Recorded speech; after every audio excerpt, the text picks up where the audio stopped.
Bienvenidos a una nueva emisión de NOT. El señor Marian, el señor Andrés, aquí arriba mío. Suena feo eso, pero raro, pero están arriba mío. Hoy vamos a estar exponiendo un tema del cual nadie se salva, que es la educación. Quizá nos lleve varios episodios desglosarlo, pero en principio el señor Andrés tiene como una propuesta para arrancar como disparador, que sería la siguiente.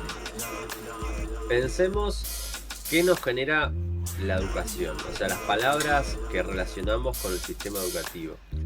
A nivel social, ¿no? A nivel masivo. O sea, ¿qué representa la escuela para cada uno de nosotros? Y una pregunta por ahí para hacerse también es: ¿qué pensarías de alguien que elige no mandar a sus hijos a la escuela? O educarlos de otra forma, tal vez. Creo que seguimos teniendo esa cuestión de que, aunque sabemos que el resultado a veces no es el mejor, todavía a la institución se le tiene muchísimo como respeto y se espera mucho de ella, ¿no? Con la medicina. La comparo a la par, te diría. Sí, como que no hay otra cosa. Claro. No hay otra cosa. Bueno, y es obligatoria. Claro. Y delegamos en esa institución un montón de cosas hace un montón de años, como, bueno, nuestros hijos. O sea, claro. les dejamos nuestros hijos durante un montón de horas. Están más por ahí con la maestra por día que con los padres. Imagínense lo importante que es como en la estructura familiar esta institución. Se me viene a la cabeza primero tengo 2 o 3 disparadores, pero digo, se me viene a la cabeza primero la frase: tengo que estudiar para ser alguien. Sí. Primero.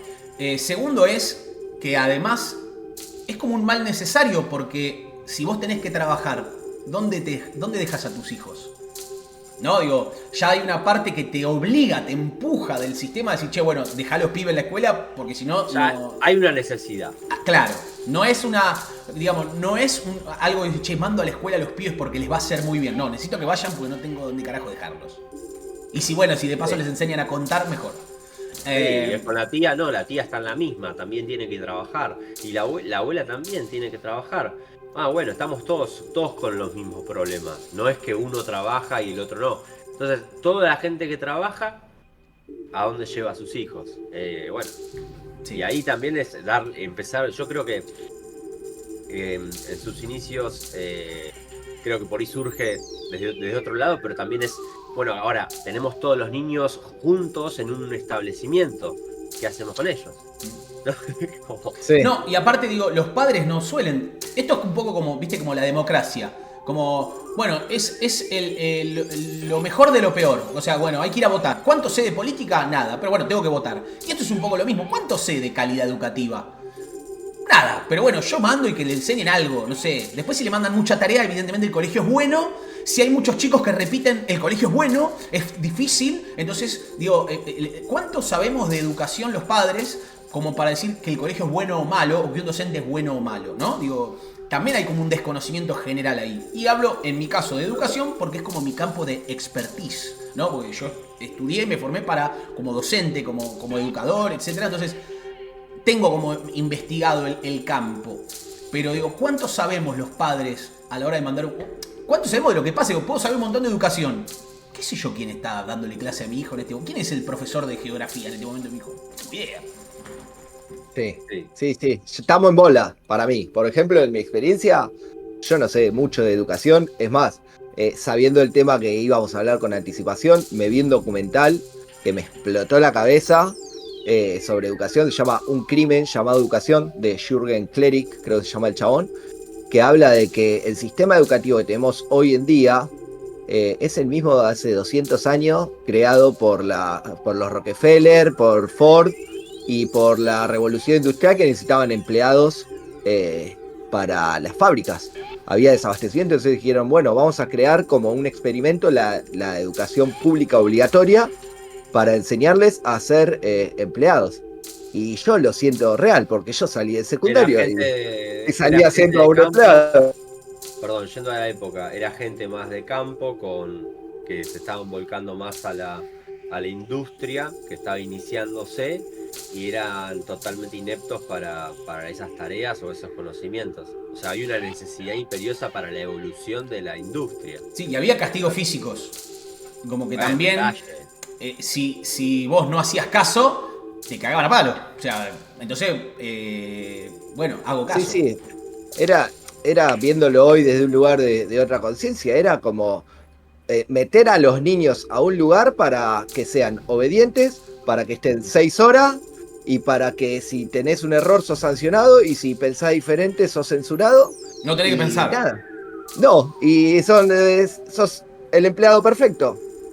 Y hoy estamos en una era que hace 200 años, amigo, el mismo sistema educativo y fue como, no puedo creer, estoy mandando a mis hijos a que aprendan a ser empleados de una fábrica. Y nada, sí, me movilizó, boludo. Hay otras cosas que tienen que ver con que quizá en ese momento, cuando surge el sistema educativo, la información la tenían pocas personas, digo, los que tenían acceso a estudiar de libros. Hoy la información la tenemos al alcance de la mano, digo, en algún momento la escuela era simplemente un dador de información. Hoy en día no necesito la escuela para tener la información. Es más, podría adquirir la información que yo quisiera sin ir a la escuela. ¿Se entiende? Entonces, ¿qué hace la escuela? ¿Qué debería hacer la escuela? Más que dar información. ¿Enseñar a qué? Bueno, de eso quería hablar yo.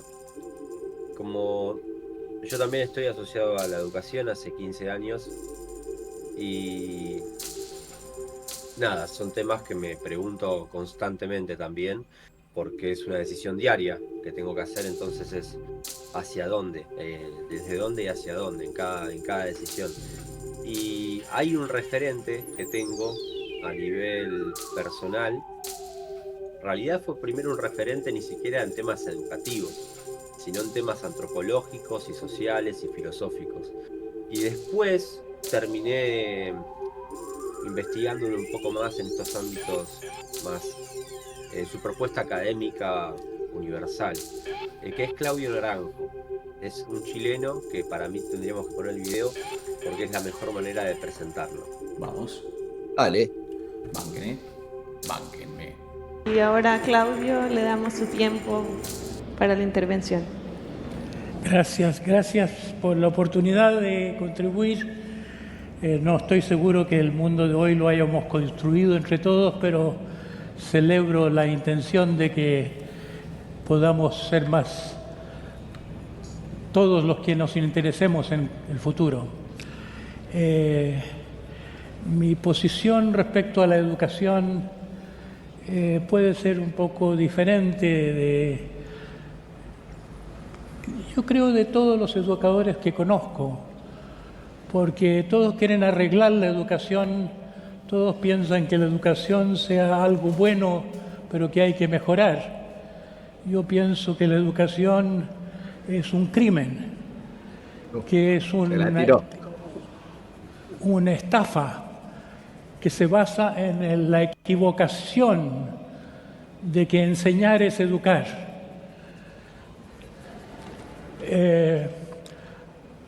Dos de los educadores que más he apreciado, porque son pocos los verdaderos educadores a mi juicio, vivían en Quito hace poco, fundaron una escuela que se llamaba Pestalozzi y solo admitían como alumnos a personas cuyos padres declaraban darse por enterados de que no se les enseñaría nada.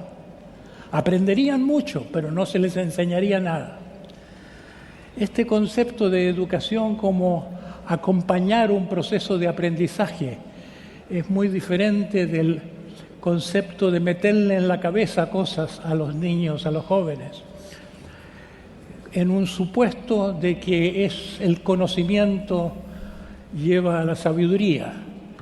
Yo creo que es todo lo contrario, que no entendemos lo que es la ignorancia. La ignorancia no es saber cosas, ignorancia es no saber ver lo que pasa, es ceguera. Por esta misma ceguera colectiva no nos damos cuenta de que la educación le roba la vida a los jóvenes, los mete en una especie de cárceles en que se los tienta con aprender muchas cosas que les van a servir, pero en realidad la educación no enseña más que a pasar exámenes, a llenar unos formularios en que después les sirven para tener un ticket al trabajo. Para mí educar es, como dice la palabra, sacar de dentro, fomentar el desarrollo de lo que somos.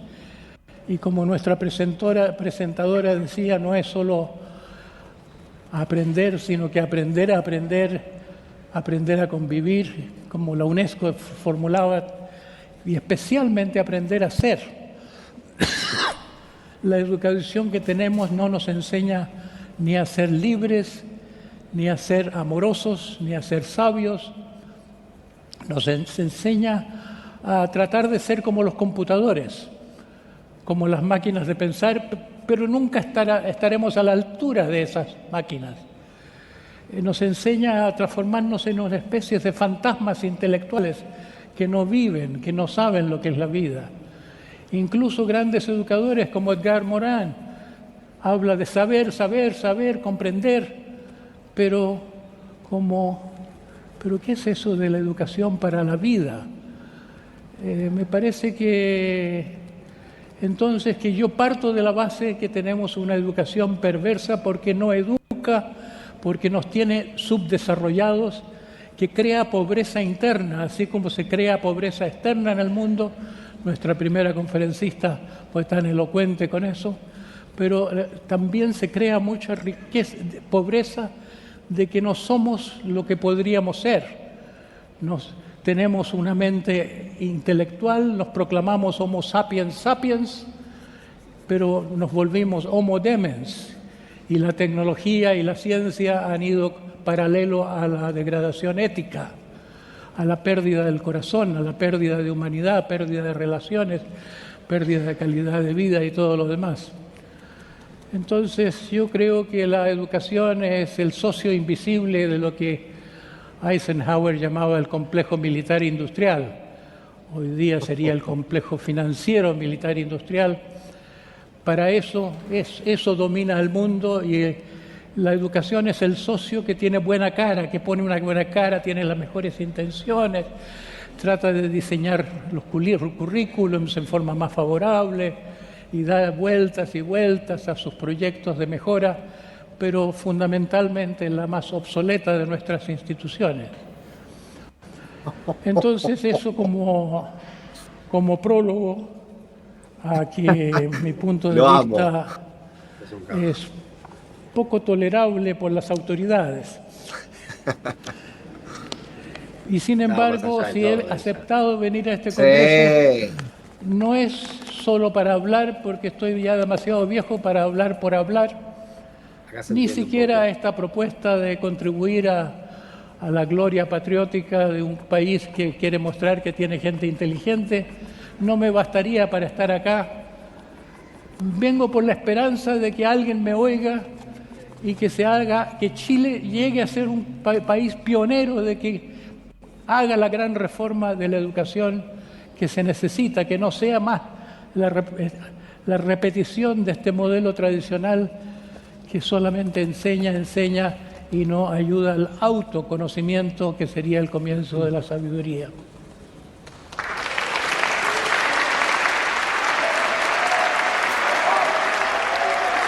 Te amo, Claudio Naranjo. De pie, señor. Bueno, ahí Mato, si querés. Bueno. Eso está ahí. Vamos. Wow. Pará que se me cambió de lugar el... Bueno, no importa. Quedó Marian abajo y yo arriba. No importa. Bueno, nada, ese es Claudio Naranjo. Falleció en el 2019.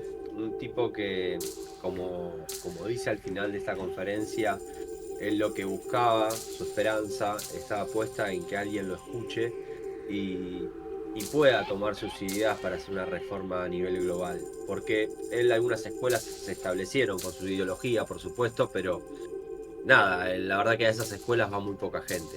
Y a esto quiero ir yo. Yo, al ser parte del sistema educativo, al compartir muchísimas ideas con Claudio Naranjo, creo que la forma, me parece, de poder generar el cambio es desde lo que hay. O sea, yo en eso discrepo con Claudio, porque siento que es imposible directamente establecer algo nuevo desde la política, debería ser en ese caso. Tal vez la pregunta podría ser, ¿cómo puedo yo generar espacios de autoconocimiento? Que coincido 100% que la educación debería ir por ahí, porque el autoconocimiento es la llave para la felicidad, y si uno está bien consigo mismo se puede desarrollar en el ámbito que quiera, y además las decisiones las va a tomar desde un lugar consciente. Entonces es algo básico que cualquier persona debería conocer, tener técnicas para poder fomentarlo, y creo que la educación hace agua en eso. Entonces digo, coincido 100% y me parece que ojalá que alguien lo escuche, como dice él, y pueda hacer una reforma a nivel global, porque coincido también que eso es la solución, pero es dificilísimo. Ahora, ¿cómo podemos hacer para que dentro del sistema que hoy tenemos, para mí es por ahí, se generen espacios de reconocimiento, de autopercepción, de autoconocimiento, también mismo para las personas adultas que trabajan en el establecimiento? Digo, creo que es un sector que no está desarrollado de esta forma filosófica o esta forma de ver la vida, y es sumamente importante porque lo que estamos generando es justamente el futuro o la cabeza de los niños que luego van a ser el mañana. Y nada, ojalá, yo coincido, ojalá que alguien lo escuche, pero bueno, creo que es un pedido demasiado ambicioso para un sistema tan corrupto al día de hoy. Sí, tan automatizado desde hace 200 años, que es siempre lo mismo. Sí, como que también, nadie lo cuestiona. Pero también por el mismo lado del usuario lo digo también, ¿eh? Porque si vos a un padre le vas a plantear una reforma institucional, la prueba de eso es que las escuelas distintas tienen menos alumnado, porque no se comprende. No es que todo el mundo comprende la ideología de Naranjo, porque si no, el sistema actual de educación no sería como es. Entonces para mí no podés decir, básicamente, es toda una mierda, lo mío está buenísimo, hagamos lo mío, porque también es imponer ideales que vos los creés mejores, y seguramente lo son, pero hay otros instalados. Entonces es demasiado violento decir, eso es una mierda, esto está bueno. Entonces por ahí, digo, a eso voy, que me parece mucho mejor desde el sistema educativo de a poco sembrar semillas que vayan hacia el lado del desarrollo de las demás inteligencias, no solo de la racional y matemática o de la lógica, sino que haya una investigación mucho más profunda del ser en unidad. Sí, a ver, en algún punto lo que plantea Andrés tiene que ver con que deberían poder coexistir varios sistemas educativos al mismo tiempo, y quizá esto de meter muchos caballos de Troya, ¿no? ¿Por qué? Porque el sistema educativo lo que tiene es que está totalmente enquistado, digo, como si fuera una gran enfermedad que va ramificándose. ¿Por qué? Porque en algún punto hay una creencia detrás del sistema educativo que tiene que ver con que yo me adapto al sistema educativo para poder ser alguien en la vida, para poder trabajar, para poder... Entonces, por un lado vos tenés las familias, en este caso los padres, que quieren que sus hijos se eduquen. Tenés a los hijos que mal o bien van con una idea de cómo debería ser una clase y una escuela. Tenés a los docentes que están formados para transmitir su conocimiento a los alumnos, y los alumnos deben obedecer, etcétera, etcétera. Tenés las autoridades, tenés las inspecciones de parte del Estado. Entonces, hay un sistema tan enquistado que cuando vos querés hacer algo distinto, vos tenés que tratar de conformar a todas esas personas, ¿no? Al padre lo tenés que convencer de que lo que vos le estás proponiendo, que es distinto a lo que él cree, le va a hacer bien a su hijo. El pibe, voy a poner de ejemplo al pibe 10, al pibe que se adapta de manera perfecta al sistema educativo. ese pibe a veces cuando vos vas con algo revolucionario no se adapta. Entonces, ¿qué tenés? El problema, che, pará, este pibe tenía 10 en todo y como tiene 4. Ya hablemos de las calificaciones además, ¿no? Que son una mentira.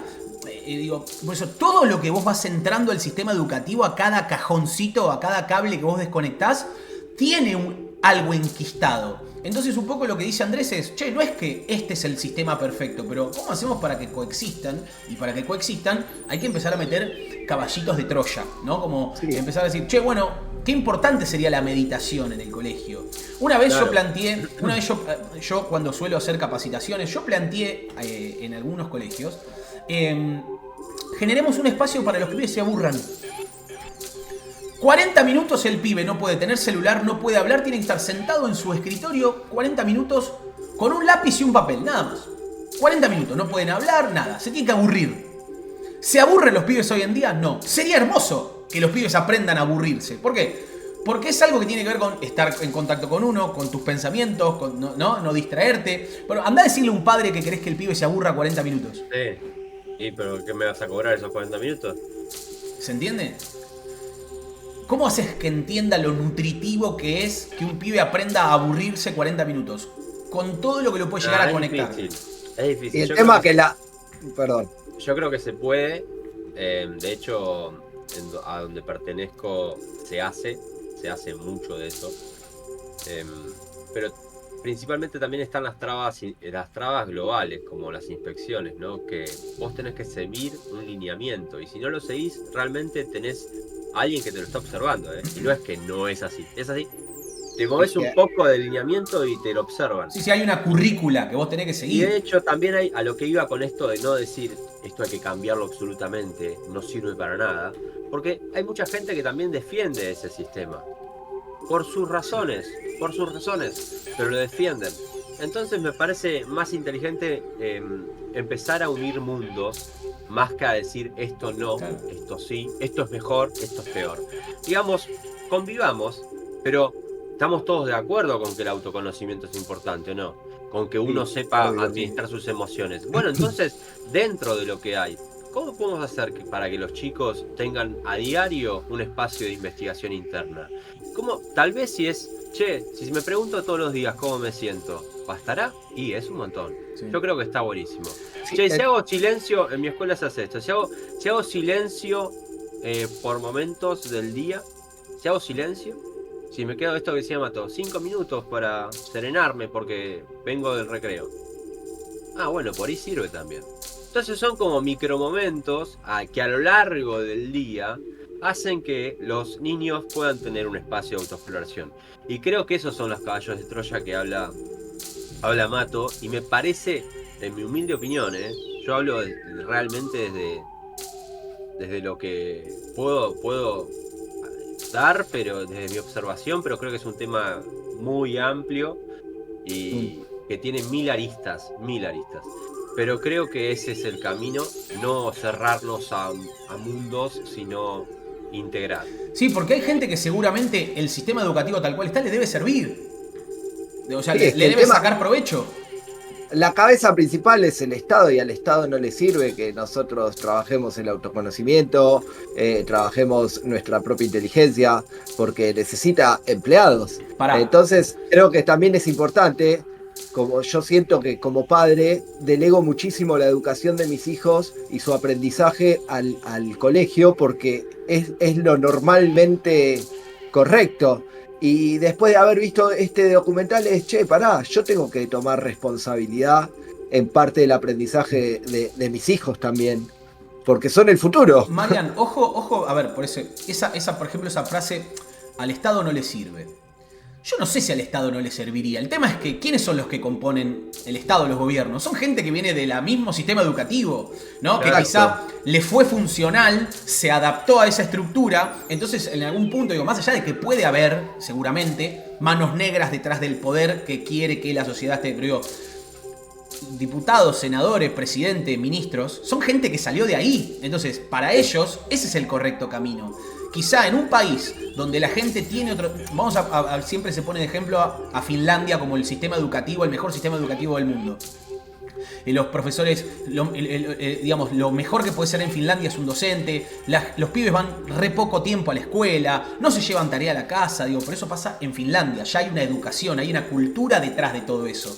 ¿Se entiende? Acá, si vos pones el sistema educativo de Finlandia, nos cagamos a trompadas en 15 minutos. Porque no somos Finlandia, somos Argentina. Tenemos otra crianza, otra forma de ver las cosas. Digo, es muy jodido cuando uno lo va como desengranando, encontrar. Por eso hablo de los caballos de Troya. ¿Cómo haces para solucionarlo?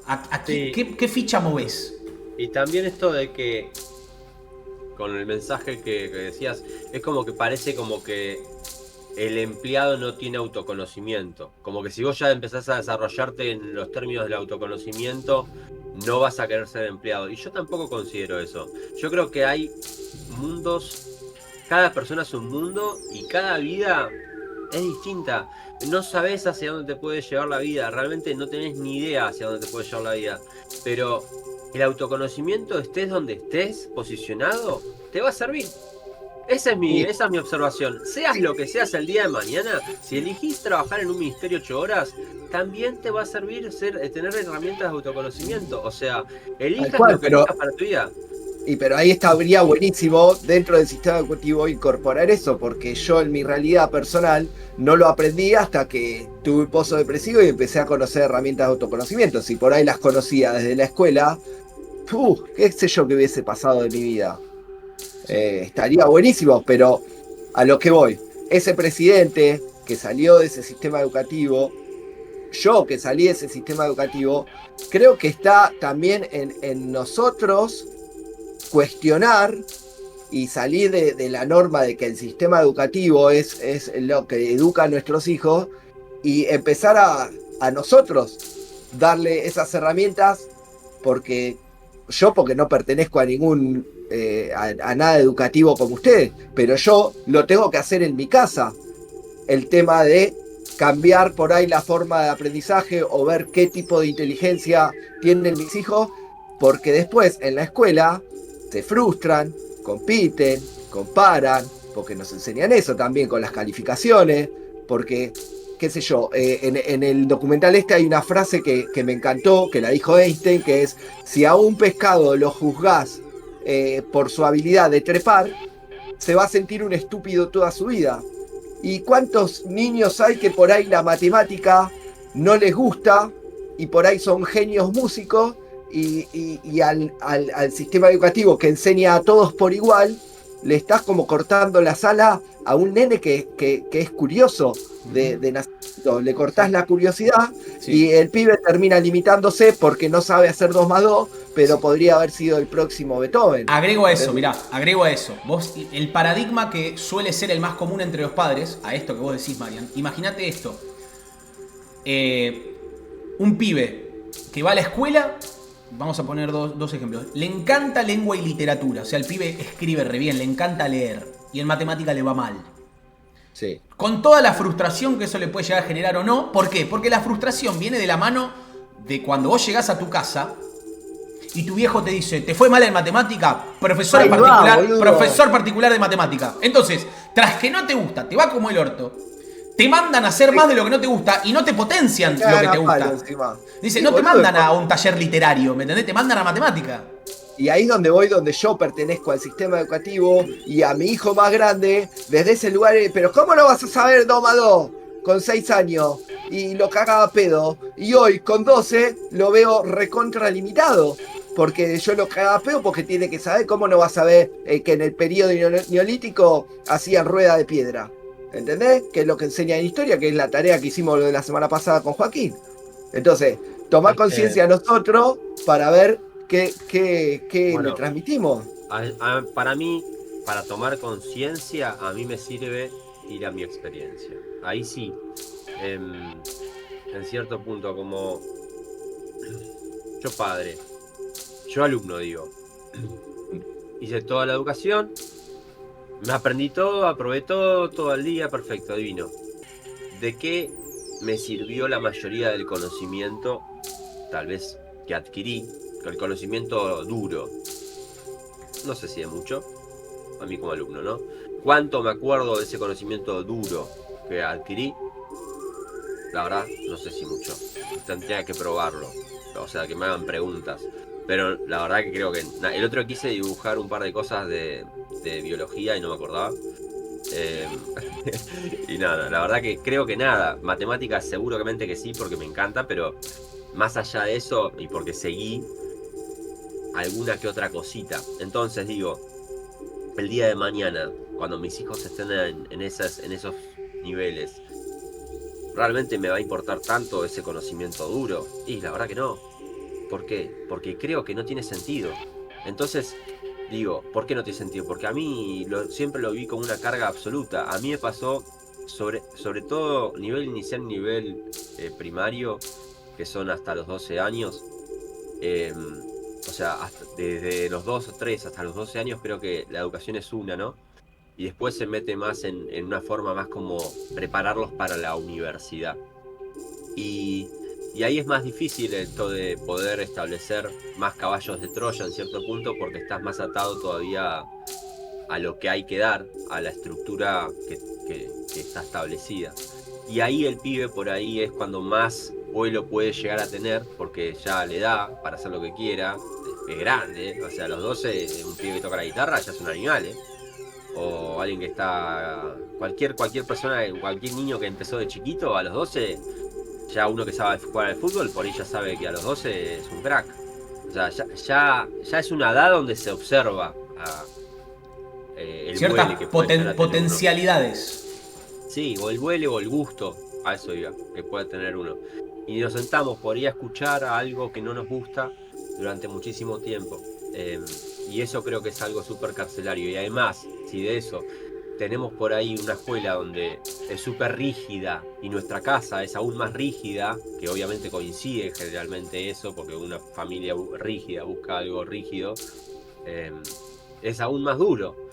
Pero bueno, son realidades que les va a tocar vivir porque es el mundo en el que vivimos. Y a lo que voy con todo esto es que